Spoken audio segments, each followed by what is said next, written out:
शरद पूर्णिमा व्रत कथा। जय श्री कृष्णा, राधे राधे। आश्विन माह के शुक्ल पक्ष की पूर्णिमा को शरद पूर्णिमा कहा जाता है। शरद पूर्णिमा को रास पूर्णिमा भी कहा जाता है। मान्यता है कि शरद पूर्णिमा की रात चंद्रमा 16 कलाओं से परिपूर्ण होकर अमृत की बरसात करता है।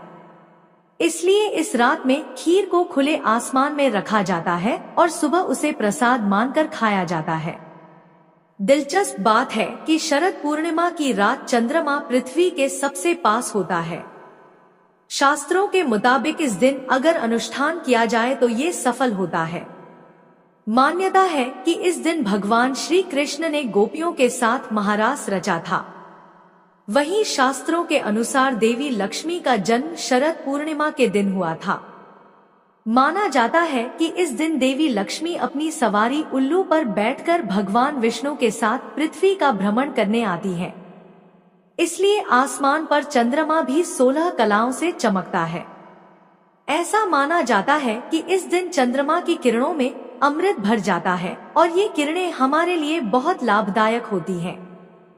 शास्त्रों के अनुसार शरद पूर्णिमा के दिन महालक्ष्मी जी भगवान श्री विष्णु के साथ गरुड़ पर बैठकर पृथ्वी लोक में भ्रमण के लिए आती हैं और माता लक्ष्मी जी अपने भक्तों पर अपनी कृपा बरसाती हैं। मान्यता है कि जिस घर में अंधेरा हो या जो सोया रहता हो, माता लक्ष्मी जी उनके दरवाजे से ही लौट जाती हैं। मां लक्ष्मी की कृपा से लोगों को कर्ज से मुक्ति मिलती है और यही कारण है कि शरद पूर्णिमा को कर्ज मुक्ति पूर्णिमा भी कहते हैं। शास्त्रों में कहा गया है, शरद मास की पूर्णिमा सुख समृद्धि तथा मोक्ष को देने वाली है। तो आज मैं आप सभी को सुनाने जा रही हूँ शरद पूर्णिमा की दुर्लभ कथा, जिसे स्वयं भगवान श्री कृष्ण जी ने मैया यशोदा को सुनाया था, जिसे सुनने मात्र से सभी मनोकामनाएं पूरी होती हैं और घर में सुख समृद्धि बनी रहती है। द्वापर युग में एक समय की बात है कि यशोदा जी ने भगवान श्री कृष्ण से कहा, है कृष्ण, तुम सारे संसार के उत्पन्न करता, पोषक तथा उसके संहार करता हो। आज कोई ऐसा व्रत मुझसे कहो जिसके करने से मृत्युलोक में स्त्रियों को विधवा होने का भय न रहे तथा यह व्रत सभी मनुष्यों की मनोकामनाएं पूर्ण करने वाला हो। श्री कृष्ण कहने लगे, हे माता, तुमने अति सुंदर प्रश्न किया है। मैं तुमसे ऐसे ही व्रत को सविस्तार कहता हूँ। सौभाग्य की प्राप्ति के लिए स्त्रियों को 32 पूर्णमासियों का व्रत करना चाहिए। इस व्रत के करने से स्त्रियों को सौभाग्य संपत्ति मिलती है। यह व्रत अचल सौभाग्य देने वाला एवं भगवान शिव के प्रति मनुष्य मात्र की भक्ति को बढ़ाने वाला है। यशोदा जी कहने लगी, हे कृष्ण, सर्वप्रथम इस व्रत को मृत्युलोक में किसने किया था, इसके विषय में विस्तार पूर्वक मुझसे कहो। श्री कृष्ण जी कहने लगे कि इस भूमंडल पर एक अत्यंत प्रसिद्ध राजा चंद्रहास से पालित अनेक प्रकार के रत्नों से परिपूर्ण कातिका नाम की एक नगरी थी। वहां पर धनेश्वर नाम का एक ब्राह्मण था और उसकी स्त्री अति सुशीला रूपवती थी। दोनों ही उस नगरी में बड़े प्रेम के साथ रहते थे। घर में धन धान्य आदि की कमी नहीं थी। उनको एक बड़ा दुख था कि उनके कोई संतान नहीं थी। इस दुख से वह अत्यंत दुखी रहते थे। एक समय एक बड़ा तपस्वी योगी उस नगरी में आया। वह योगी उस ब्राह्मण के घर को छोड़कर अन्य सब घरों से भिक्षा लाकर भोजन किया करता था। रूपवती से वह भिक्षा नहीं लिया करता था। उस योगी ने एक दिन रूपवती से भिक्षा न लेकर किसी अन्य घर से भिक्षा लेकर गंगा किनारे जाकर भिक्षान्न को प्रेम पूर्वक खा रहा था कि धनेश्वर ने योगी का यह सब कार्य किसी प्रकार से देख लिया। अपनी भिक्षा के अनादर से दुखी होकर धनेश्वर योगी से बोला, महात्मन, आप सब घरों से भिक्षा लेते हैं परंतु मेरे घर की भिक्षा कभी भी नहीं लेते, इसका कारण क्या है? योगी ने कहा कि निसंतान के घर की भीख पतितों के अन्न के तुल्य होती है और जो पतितों का अन्न खाता है वह भी पतित हो जाता है। चूंकि तुम निसंतान हो, अतः पतित हो जाने के भय से मैं तुम्हारे घर की भिक्षा नहीं लेता हूँ। धनेश्वर यह बात सुनकर अपने मन में बहुत दुखी हुआ और हाथ जोड़कर योगी के पैरों पर गिर पड़ा तथा आर्तभाव से कहने लगा, हे महाराज, यदि ऐसा है तो आप मुझको पुत्र प्राप्ति का उपाय बताइए। आप सर्वज्ञ हैं, मुझ पर अवश्य ही यह कृपा कीजिए। धन की मेरे घर में कोई कमी नहीं, परंतु मैं पुत्र न होने के कारण अत्यंत दुखी हूँ। आप मेरे इस दुख का हरण करें, आप सामर्थ्यवान हैं। यह सुनकर योगी कहने लगे, हे ब्राह्मण, तुम चंडी की आराधना करो। घर आकर उसने अपनी स्त्री से सब वृत्तांत कहा और स्वयं तप के निमित्त वन में चला गया। वन में जाकर उसने चंडी की उपासना की और उपवास किया। चंडी ने 16वें दिन उसको स्वप्न में दर्शन दिया और कहा, हे धनेश्वर, जा तेरे पुत्र होगा, परंतु वह 16 वर्ष की आयु में ही मृत्यु को प्राप्त हो जाएगा। यदि तुम दोनों स्त्री पुरुष 32 पूर्णमासियों का व्रत विधिपूर्वक करोगे तो वह दीर्घायु होगा। जितनी तुम्हारी सामर्थ्य हो आटे के दिए बनाकर शिव जी का पूजन करना, परंतु पूर्णमासी को 32 हो जाने चाहिए। प्रातःकाल होने पर इस स्थान के समीप ही तुम्हें एक आम का वृक्ष दिखाई देगा। उस पर तुम चढ़कर एक फल तोड़कर शीघ्र अपने घर चले जाना। अपनी स्त्री से सब वृत्तांत कहना। ऋतु स्नान के पश्चात वह स्वच्छ होकर भगवान शंकर जी का ध्यान करके उस फल को खा लेगी। तब शंकर भगवान की कृपा से उसको गर्भ हो जाएगा। जब वह ब्राह्मण प्रातःकाल उठा तो उसने उस स्थान के पास ही एक आम का वृक्ष देखा, जिस पर एक अत्यंत सुंदर आम का फल लगा हुआ था। उस ब्राह्मण ने उस आम के वृक्ष पर चढ़कर उस फल को तोड़ने का प्रयत्न किया, परंतु वृक्ष पर कई बार प्रयत्न करने पर भी वह न चढ़ पाया। तब तो उस ब्राह्मण को बहुत चिंता हुई और विघ्न विनाशक श्री गणेश जी की वंदना करने लगा। हे दयानिधे, अपने भक्तों के विघ्नों का नाश करके उनके मंगल कार्य को करने वाले, दुष्टों का नाश करने वाले, रिद्धि सिद्धि के देने वाले, आप मुझ पर कृपा करके इतना बल दें कि मैं अपने मनोरथ को पूर्ण कर सकूं। इस प्रकार गणेश जी की प्रार्थना करने पर उनकी कृपा से धनेश्वर वृक्ष पर चढ़ गया और उसने एक अति सुंदर आम का फल देखा। उसने विचार किया कि जो वरदान से फल मिला था वह यह है और कोई फल दिखाई नहीं देता। उस धनेश्वर ब्राह्मण ने जल्दी से उस फल को तोड़कर अपनी स्त्री को लाकर दिया और उसकी स्त्री ने अपने पति के कथनानुसार उस फल को खा लिया और वह गर्भवती हो गई। देवी जी की असीम कृपा से उसे एक अत्यंत सुंदर पुत्र उत्पन्न हुआ, जिसका नाम उन्होंने देवीदास रखा। माता पिता के हर्ष और शोक के साथ वह बालक शुक्ल पक्ष के चंद्रमा की भांति अपने पिता के घर में बढ़ने लगा। भवानी की कृपा से वह बालक बहुत ही सुंदर, सुशील और विद्या पढ़ने में बहुत ही निपुण हो गया। दुर्गा जी की आज्ञानुसार उसकी माता ने 32 पूर्णमासी का व्रत रखना प्रारंभ कर दिया था, जिससे उसका पुत्र बड़ी आयु वाला हो जाए। 16वां वर्ष लगते ही देवीदास के माता पिता को बड़ी चिंता हो गई कि कहीं उनके पुत्र की इस वर्ष मृत्यु न हो जाए। इसलिए उन्होंने अपने मन में विचार किया कि यदि यह दुर्घटना उनके सामने हो गई तो वे कैसे सहन कर सकेंगे। उन्होंने देवीदास के मामा को बुलाया और कहा कि हमारी इच्छा है कि देवीदास 1 वर्ष तक काशी में जाकर विद्याध्ययन करे और उसको अकेला भी नहीं छोड़ना चाहिए। इसलिए साथ में तुम चले जाओ और 1 वर्ष के पश्चात इसको वापस लौटा लाना। सब प्रबंध करके उसके माता पिता ने काशी जाने के लिए देवीदास को एक घोड़े पर बैठाकर उसके मामा को उसके साथ कर दिया, किंतु यह बात उसके मामा या किसी और से नहीं कही। धनेश्वर ने सपत्नी अर्थात अपनी पत्नी के साथ अपने पुत्र की मंगल कामना तथा दीर्घायु के लिए भगवती दुर्गा की आराधना और पूर्णमासियों का व्रत करना आरंभ कर दिया। इस प्रकार बराबर 32 पूर्णमासी का व्रत पूरा किया। कुछ समय पश्चात एक दिन वह दोनों मामा और भांजा मार्ग में रात्रि बिताने के लिए किसी ग्राम में ठहरे हुए थे। उस दिन उस गांव में एक ब्राह्मण की अत्यंत सुंदरी, सुशीला, विदुषी और गुणवती कन्या का विवाह होने वाला था। जिस धर्मशाला के अंदर वर और उसकी बारात ठहरी हुई थी, उसी धर्मशाला में देवीदास और उसके मामा भी ठहरे हुए थे। संयोगवश कन्या को तेल आदि चढ़ाकर मंडप आदि का कृत्य किया गया तो लग्न के समय वर को धनुर्वात हो गया। तत्पश्चात वर के पिता ने अपने कुटुंबियों से परामर्श करके निश्चय किया कि यह देवीदास मेरे पुत्र जैसा ही सुंदर है, मैं इसके साथ ही लग्न करा दूं और बाद में विवाह के अन्य कार्य मेरे लड़के के साथ हो जाएंगे। ऐसा सोचकर वह देवीदास के मामा से जाकर बोला कि तुम थोड़ी देर के लिए अपने भांजे को हमें दे दो, जिससे विवाह के लग्न का सब कृत्य सुचारू रूप से हो सके।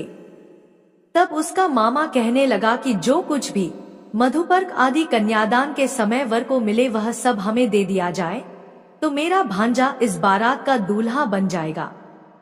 यह बात वर के पिता के द्वारा स्वीकार कर लेने पर उसने अपना भांजा वर बनने को भेज दिया और उसके साथ सब विवाह कार्य रात्रि में विधिपूर्वक संपन्न हो गया। पत्नी के साथ वह भोजन न कर सका और अपने मन में सोचने लगा कि न जाने यह कैसी स्त्री होगी। वह एकांत में इसी सोच में गर्म निःश्वास छोड़ने लगा तथा उसकी आंखों में आंसू भी आ गए। तब वधू ने पूछा कि क्या बात है, आप इतने उदासीन व दुखी क्यों हो रहे हैं? तब उसने सब बातें जो वर के पिता व उसके मामा में हुई थी उसको बतला दी। तब कन्या कहने लगी कि यह ब्रह्मा विवाह के विपरीत हो कैसे सकता है। देव, ब्राह्मण और अग्नि के सामने मैंने आपको ही अपना पति बनाया है, इसलिए आप ही मेरे पति हैं। मैं आपकी ही पत्नी रहूंगी, किसी अन्य की कदापि नहीं। तब देवीदास ने कहा, ऐसा मत करिए, क्योंकि मेरी आयु बहुत थोड़ी है। मेरे पश्चात आपकी क्या गति होगी, इन बातों को अच्छी तरह विचार लो।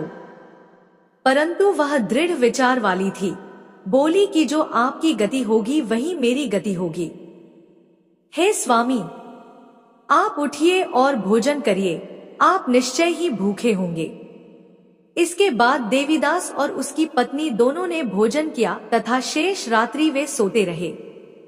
प्रातःकाल देवीदास ने अपनी पत्नी को 3 नगों से जड़ी हुई एक अंगूठी दी, एक रुमाल दिया और बोला, हे प्रिय, इसे लो और संकेत समझकर स्थिर चित्त हो जाओ।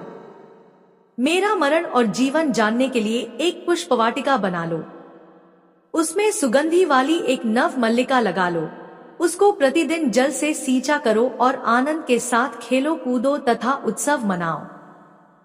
जिस समय और जिस दिन मेरा प्राणांत होगा ये फूल सूख जाएंगे, और जब ये फिर हरे हो जाएं, तो जान लेना कि मैं जीवित हूँ।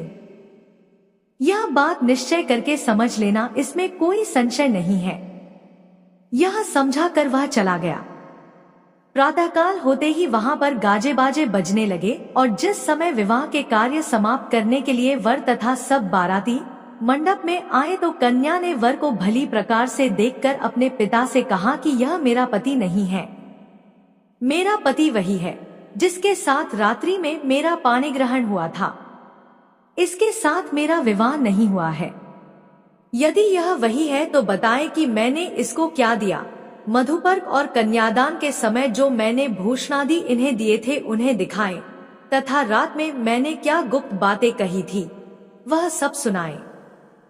पिता ने उसके कथनानुसार वर को बुलवाया। कन्या की यह सब बातें सुनकर वह कहने लगा कि मैं कुछ नहीं जानता। इसके पश्चात लज्जित होकर वहां से चला गया और सारी बारात भी अपमानित होकर वहां से लौट गई। भगवान श्री कृष्ण बोले, हे माता। इस प्रकार देवीदास काशी विद्याध्ययन के लिए चला गया। जब कुछ समय बीत गया तो काल से प्रेरित होकर एक सर्प रात्रि के समय उसको डसने के लिए वहां पर आया।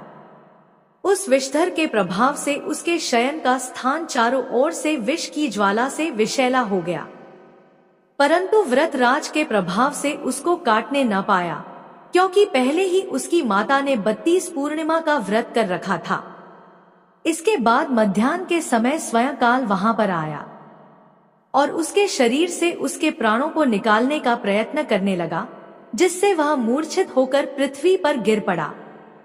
भगवान की कृपा से उसी समय पार्वती जी के साथ भगवान शंकर जी वहां पर आ गए। उसको मूर्छित दशा में देखकर पार्वती जी ने भगवान शंकर से प्रार्थना की कि हे महाराज, इस बालक की माता ने पहले 32 पूर्णिमा का व्रत किया था, जिसके प्रभाव से हे भगवान, आप इसको प्राण दान दे। भवानी के कहने पर भक्त वत्सल भगवान शिव जी ने उसको प्राण दान दे दिया।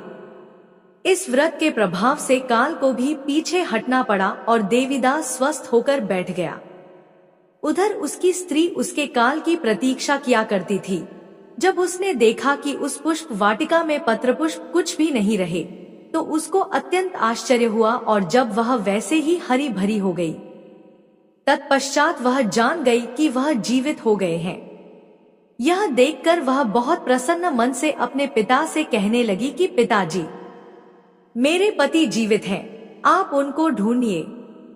जब 16वां वर्ष व्यतीत हो गया तो देवीदास भी अपने मामा के साथ काशी से चल दिया। इधर उसे श्वसुर उसको ढूंढने के लिए अपने घर से जाने वाले ही थे कि वह दोनों मामा भांजा वहां पर आ गए।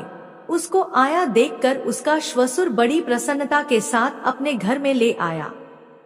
उस समय नगर के निवासी भी वहां इकट्ठे हो गए और सबने निश्चय किया कि अवश्य ही इसी बालक के साथ इस कन्या का विवाह हुआ था। उस बालक को जब कन्या ने देखा तो पहचान लिया और कहा कि यह तो वही है जो संकेत करके गया था। तदुपरांत सभी कहने लगे कि भला हुआ जो यह आ गया, और सब नगरवासियों ने आनंद मनाया। कुछ दिन बाद देवीदास अपनी पत्नी और मामा के साथ अपने श्वसुर के घर से बहुत सा उपहारादि लेकर अपने घर के लिए प्रस्थान किया। जब वह अपने गांव के निकट आ गया तो कई लोगों ने उसको देखकर उसके माता पिता को पहले ही जाकर खबर दे दी कि तुम्हारा पुत्र देवीदास अपनी पत्नी और मामा के साथ घर वापस आ रहा है। ऐसा समाचार सुनकर पहले तो उन्हें विश्वास ही नहीं हुआ, किंतु जब और लोगों ने भी आकर उनकी बात का समर्थन किया तो उनको बड़ा आश्चर्य हुआ। लेकिन थोड़ी देर में देवीदास ने आकर अपने माता पिता के चरणों में अपना सिर रखकर प्रणाम किया और उसकी पत्नी ने अपने सास श्वसुर के चरणों को स्पर्श किया। तो माता पिता ने अपने पुत्र और पुत्रवधू को अपने हृदय से लगा लिया और दोनों की आंखों से प्रेमाश्रु बह चले। अपने पुत्र और पुत्रवधू के आने की खुशी में धनेश्वर ने बड़ा भारी उत्सव किया और ब्राह्मणों को भी बहुत सा दान दक्षिणा देकर प्रसन्न किया। श्री कृष्ण जी कहने लगे कि इस प्रकार धनेश्वर 32 पूर्णिमाओं के व्रत के प्रभाव से पुत्रवान हो गया। जो भी स्त्रियां इस व्रत को करती हैं, वे जन्म जन्मांतर में वैधव्य का दुख नहीं भोगती और सदैव सौभाग्यवती रहती हैं। यह मेरा वचन है, इसमें कोई संदेह नहीं मानना। यह व्रत पुत्र पौत्रों को देने वाला तथा संपूर्ण मनोकामनाओं को पूर्ण करने वाला है। 32 पूर्णिमाओं का व्रत करने से व्रती की सब इच्छाएं भगवान शिवजी की कृपा से पूर्ण हो जाती हैं। अब सुनिए पूर्णिमा व्रत की दूसरी कथा। पौराणिक कथा के अनुसार एक बार की बात है, किसी नगर में एक सेठ और सेठानी रहते थे। सेठानी प्रतिदिन श्री हरि भगवान विष्णु की पूरी श्रद्धा से पूजा अर्चना किया करती थी, लेकिन उसका पूजा करना उसके पति यानी सेठ को बिल्कुल भी पसंद नहीं था। इसी कारण सेठ ने एक दिन अपनी पत्नी को घर से निकाल दिया। घर से निकाले जाने के बाद सेठानी जंगल की तरफ निकल पड़ी। रास्ते में जाते समय सेठानी ने जंगल में 4 आदमी को देखा जो मिट्टी खोद रहे थे। तब सेठानी उस आदमी के पास गई और उन लोगों से कहा, कृपया आप मुझे किसी काम पर रख लें। इसके बाद चारों आदमी ने सेठानी को नौकरी पर रख लिया। सेठानी के हाथ पांव बहुत ही कोमल थे, इस वजह से काम करते करते उसके हाथ पर छाले पड़ गए। सेठानी के हाथों को देखकर चारों आदमी ने कहा कि तुम यह काम छोड़ दो, तुम किसी अच्छे खानदान की लगती हो, इसकी जगह तुम हमारे घर के काम में हाथ बटा दो। सेठानी इस काम के लिए भी राजी हो गई। फिर वे चारों आदमी सेठानी को अपने घर ले गए। वहां चारों आदमी हर दिन 4 मुट्ठी चावल लाते थे और आपस में बांटकर उसे खा लेते थे। यह देखकर सेठानी को बहुत बुरा लगा। अगले दिन सेठानी ने चारों से कहा, सुनो भाई, तुम लोग कल से 4 मुट्ठी की जगह 8 मुट्ठी चावल लेकर आना। सेठानी के कहे अनुसार चारों आदमी अगले दिन 8 मुट्ठी चावल लेकर आए। उस चावल को सेठानी ने पकाकर सबसे पहले भगवान विष्णु को भोग लगाया और फिर चारों आदमियों को परोसा। जब चारों आदमी ने उस भोग लगाए भोजन को खाया तो उन लोगों को बहुत स्वादिष्ट लगा। उन्होंने सेठानी से कहा, बहन, आज जो तुमने खाना बनाया वह बेहद स्वादिष्ट है। इस पर सेठानी ने कहा, यह भोजन भगवान विष्णु का झूठा है, इसी वजह से आप लोगों को यह बहुत स्वादिष्ट लग रहा है। उधर सेठानी के जाने के बाद से सेठ भूखा रहने लगा। आसपास के लोग उसे देखकर ताने भी मारते थे कि यह आदमी सिर्फ अपनी पत्नी की वजह से ही भोजन किया करता था। ऐसा बार बार सुनने के बाद सेठ एक दिन अपनी पत्नी की तलाश में जंगल की तरफ निकल पड़ा। रास्ते में सेठ को मिट्टी खोदते हुए वही 4 आदमी दिखाई दिए। उसे देखकर सेठ ने कहा, सुनो भाई, क्या तुम मुझे काम पर रख सकते हो? तब चारों आदमी ने उसे काम पर रख लिया, किंतु मिट्टी खोदने से सेठ के हाथों में भी छाले पड़ने लगे, यहाँ तक कि उनके बाल भी उड़ गए। यह देखकर चारों आदमी को सेठ पर दया आ गई और उसने कहा, सुनो भाई, तुम इस काम को छोड़ दो। तुम किसी अच्छे घर के लगते हो, इसलिए तुम हमारे घर चलो, वहां कुछ काम में हाथ बटा लेना। सेठ ने उन चारों की बात मान ली और वह उनके साथ उनके घर चले गए। घर पहुंचने के बाद सेठ ने जैसे ही सेठानी को देखा वह पहचान गए, लेकिन सेठानी घूंघट में थी और सेठ के चेहरे को नहीं देख पाई। इस वजह से वह अपने पति को नहीं पहचान पाई। हर दिन की तरह इस दिन भी सेठानी ने भोजन बनाकर विष्णु भगवान को भोग लगाया और सभी को खाना परोसने लगी। जैसे ही सेठानी सेठ को भोजन देने लगी तब स्वयं भगवान विष्णु ने सेठानी का हाथ पकड़ लिया और कहा, यह तुम क्या कर रही हो? यह सुनकर सेठानी ने कहा, मैं कुछ नहीं कर रही हूँ, मैं तो बस भोजन दे रही हूँ। भगवान विष्णु ने मेरा हाथ पकड़ लिया है। तब सेठानी से चारों आदमी ने कहा, हमें भी भगवान विष्णु के दर्शन कराओ। इसके बाद सेठानी हाथ जोड़कर भगवान विष्णु से अनुरोध करने लगी, हे प्रभु, आप मेरी तरह इन्हें भी दर्शन दे। तब भगवान विष्णु वहां प्रकट हो गए। इस दृश्य को देखते ही सेठ ने सेठानी से क्षमा मांगी और उसे अपने घर साथ चलने को कहा। फिर चारों भाइयों ने बहुत सारा धन देकर अपनी बहन को विदा किया। इस घटना के बाद से सेठ भी भगवान विष्णु के भक्त बन गए और उनकी श्रद्धा पूर्वक पूजा करने लगे। ऐसा करने से सेठ सेठानी के घर फिर से धन की वर्षा होने लगी। मान्यता है कि पूर्णिमा का व्रत रखकर इस कथा को सुनने से भगवान श्री विष्णु जी की कृपा से सभी के घर धन धान्य से भर जाते हैं और सभी के दुख दूर होते हैं। प्रेम से बोलिए भगवान श्री विष्णु जी की जय। एक बार प्रेम से बोलिए श्री कृष्ण भगवान की जय।